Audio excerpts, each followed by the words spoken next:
4 તારીખે માલપુર પોલીસ સ્ટેશનમાં એક રૂપાબેન પુંજાભાઈ ખાંટ ઉંમર વર્ષ 71 એમના એક સગાના ખેતરમાંથી ડેડ બોડી મળી હતી પોલીસને, માલપુર પોલીસને.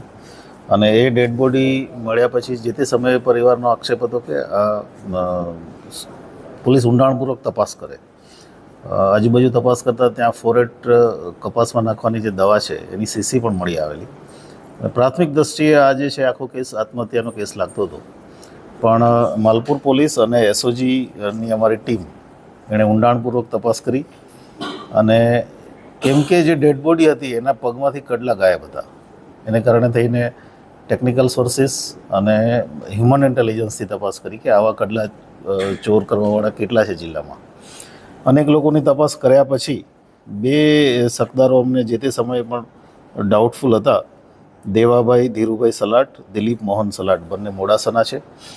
આખો બનાવ એ રીતનો છે કે આ જે માજી છે એ જે ઉભરાણ ખાતે ગ્રામીણ બેંકમાં પૈસા ભરવા માટે ગયા હતા અને એ પૈસા ઉપાડવા માટે વિડ્રો માટે ગયા હતા અને પૈસા વિડ્રો નહીં થતા આ બેંકની બહાર જ બંને આરોપીઓ બેઠા હતા. એમણે એમના કડલા જોઈ લીધા એટલે એમને કોઈપણ રીતે ભોળવીને પૈસા વધારે આપશું એમ કરીને કડલા કઢાવી અને ત્યાર પછી ત્યાંથી પોતાનું વાહન લઈને ભાગી ગયા છે.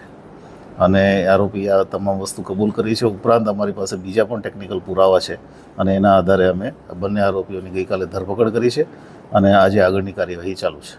આરોપીઓને મરણ જનાર વચ્ચે કોઈ પરિચિતમાં હતા કે કોઈ સંબંધી ના સાથે કોઈ સામે આવ્યું? નહીં, કોઈ સંબંધ નથી એમને, પણ આ જે આરોપીઓ છે એ ટેવવાળા છે. અગાઉ આમની સાથે એક ત્રીજો પણ માણસ આ જ કેસમાં છે જે પકડવાનું બાકી છે. અને અગાઉ આ 3 આરોપીઓ ઉપર ગુના દાખલ પણ થયેલા છે આ જ પ્રકારના ચીટિંગના અને પડાવી લેવાના.